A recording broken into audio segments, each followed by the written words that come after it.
At dahil hapon na naman, magluluto na naman tayo ng hapunan. So today napag-isipan ko nga pala na magluto ng Filipino dish. Ito nga pala ang tinatawag na kinamatisang manok. So napakasimple lang pala nitong lutuin at napakasarap talaga. So never ko pa itong naluto before with family. So ang sabi na ng mga netizens, i-introduce ko daw, expose ko daw sa mga Filipino food yung buong family. Kaya naman day 1 of cooking Filipino food. So 1 week tayo magluluto ng Filipino food at tingnan natin kung magsusurvive ba si Mr. at buong angkan. So maghahanap tayo ng mga recipe na lulutuin natin this week.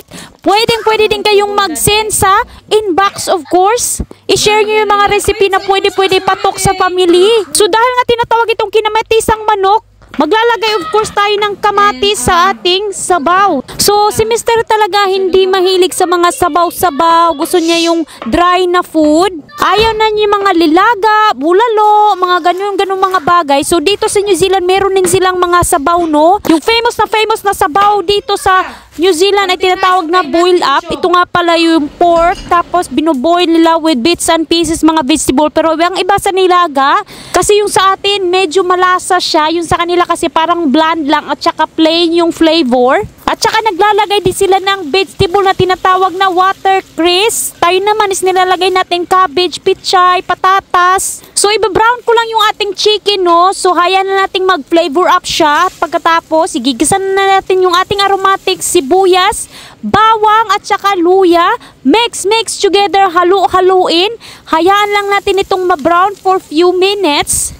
So, ang dami nang nagre-reklamo sa boses ko kasi nga parang pasigaw daw. So, kung hindi nyo alam, ako nga pala ay Bisaya. Born and raised sa Bisaya. So, kung hindi nyo rin alam, yung mga Bisaya talaga, meron kaming accent, which is pasigaw yung pagsasalita. So, kung meron kayong mga kaibigan, kakilala ng mga Bisaya, maiintindihan nyo kung paano ako magsalita, kung bakit ganito. Medyo fierce. So, sa accent yan. So, iba't ibang lugar, iba't ibang accent, iba't ibang way of saying anything. So, i-volume down nyo lang yung screens nyo para naman hindi masyadong maingay. So, ayan na, huli na tuloy tayo sa mga pagluluto natin. Ninalo-halo ko nga pala yung ating aromatics, tapos naglagay na ako ng manok. Naglagay din ako ng tubig, nor pork cubes at saka patatas. O diba, simpleng-simple lang at saka patis, asin at saka pepper of course, pang lasa. So hahayaan lang natin itong mag-simmer of course. So depende na yan kung kailan lumambot yung manok nyo. At after nga lumambot yung manok, ilalagay na natin yung ating vegetable. Meron ako ditong pichay at saka cabbage. Napakasarap talaga at sobrang lalasang-lalasa ito ng ating sabaw. Favorite ko talaga yung mga soupy dish ng Pilipino of course. Perfect na perfect sa taglamig. So dinner is we have chicken soup. Wow. Whoa. And I'll show you something. This is very special. Mommy's kinamatisang manok. I said I want chicken. Yeah, this is chicken. Look. No, I said I want chicken. Chicken nugget. No, we don't want chicken nugget. You want this one. This is favorite chicken. Come and taste it and you'll see if you like it or not. Come here. Here, this side. Let's taste the kinamatisang manok.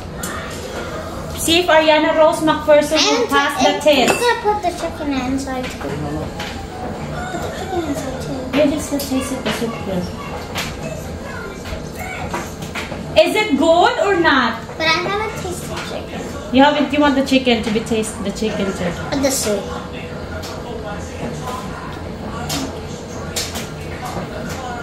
You want rice and chicken? Okay. This is what we call kinamatisang manok with vegetable. The kids loves it. No, soup bowl. Delicious. So everyone loves it. So my dear, this dish is famous in Asia, particularly in the country called Philippines. So try it and enjoy. Au revoir.